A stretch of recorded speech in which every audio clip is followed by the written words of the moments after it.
we have 2 plus 3 times 81 and minus 20.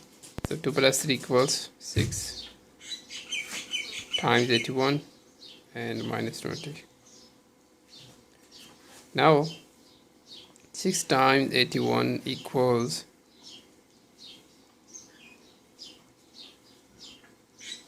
486 minus 20. Right? Now 486 minus 20 equals 466, right? But this is wrong. Why?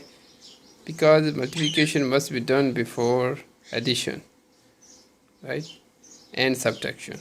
So follow the order of operations. We use Pemdas rule.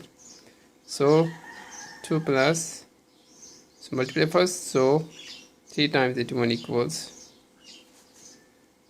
183 and minus 20. Now addition first, right?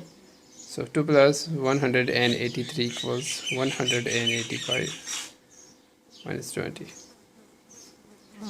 Now minus 185 minus 20 equals 100 and